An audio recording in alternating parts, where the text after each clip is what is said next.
If there's a new development, tumataas ang value ng properties. May bagong malls, schools, and access road. And speaking of access road, the new pre-selling lot in Sulen has a new access road going to the National Highway.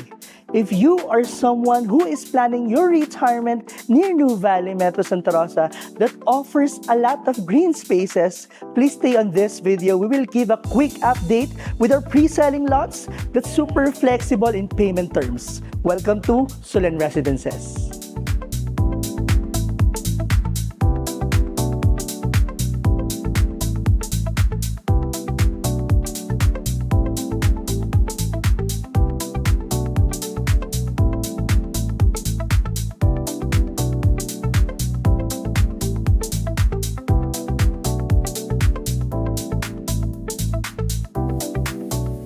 Good morning and good evening to all our clients kung anong oras pa man ito napapanood. I am Pao of Lux Properties and nandito tayo ngayon sa clubhouse ng Sulen Residences.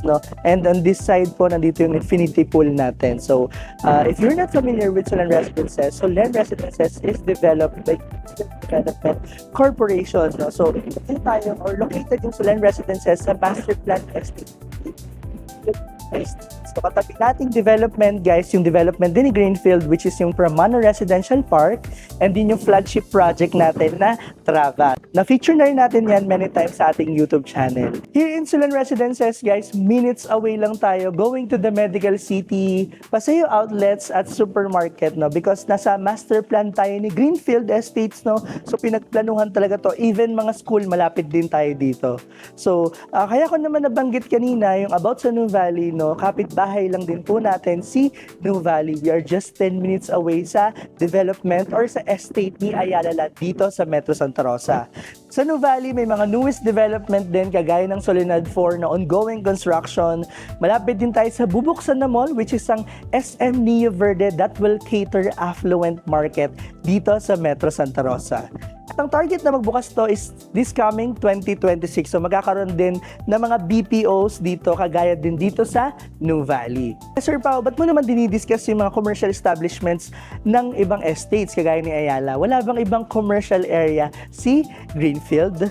Yung nabanggit ko kanina na The Medical City, katabi nito yung Paseo Premier Hotel at ang ongoing na Vivere Hotel, doon po ito located sa tinatawag nating Santa Rosa Business Parks. Malapit to doon sa project na condo ni Greenfield, which is yung Zadia. Magkalapit lang po sila. And kapag diniretso ng konti, guys, malapit din po sa Sulen Residences. That's the commercial area or kung tawagin namin is Santa Rosa Business Parks dito sa Greenfield Estate. Mga itatayo din ng offices doon and BPO dahil yung mga lot sizes doon nag-range up to 1,000 square meters. Ngayon, may bagong binuksan na pre-selling dito sa Sulen Residences at ito din yung dahilan kung bakit nandito tayo ngayon because I want to highlight this project dahil unang-una, pre-selling to. So, ibig sabihin, hindi mo kailangan maglabas ng ganong kalaking halaga ng pera para sa down payment. Kasi yung down payment nito is stretch up to how many months at 0% interest siya. Kung nagpe-prepare ka for your retirement at the same time, hindi to masakit sa bulsa dahil hulugan yung lote. Perfect sa'yo to, lalo na kung nasa abroad ka, at nagpaplano kang umuwi sa Pilipinas sa retirement mo. So, mostly our clients abroad nagustuhan nila itong Sulen Residences mainly because of its location. Sariwang hangin, malawak din yung mga kalsada, plus yung design ng bahay na pwede mong itayo is modern tropical. So malalaki yung mga bintana with direct access po ng sunlight. We're here at Sulen Residences. Ito yung nabanggit ko nung una sa video na i-feature natin at i-highlight dahil nga pre-selling to. So Sulen Residences, guys, is 55 hectares development. And yung mga na-turnover na natin way back years pa before, yung Sulen Residences 1, 2, at 3, medyo may mga available pa naman doon pero malalaki na yung size, mga nagre-reopen na lang. But this one, ito yung pagkakataon natin na yung mga clients natin na gustong-gusto mag-invest kahit hindi naman ganun kalaki yung lote with the minimum lot cut of 150 square meter. So nagbukas po si Sulen Residences ng extension dito. So the 50 hectares, ito yung 5 hectares na extension nila. So, dito alone, magkakaroon din sila ng specific na clubhouse nila. Dito ilalagay yung sinasabi ko kanina na extension road or yung main entrance or exit going to the National Highway. Dito ako ngayon specifically sa Phase 1C. Pero itong pader na to guys, dito tatagos or dito magkakaroon po ng daan papunta naman dun sa Phase 1D. So, ang minimum lot cut natin dito, kagaya na nabanggit ko kanina, is 150 square meter. So, nag-range po yung price per square meter natin dito for around 49,000 to 50,000 per square meter depending on the lot location. Yung total contract price nag-range up to 7 million.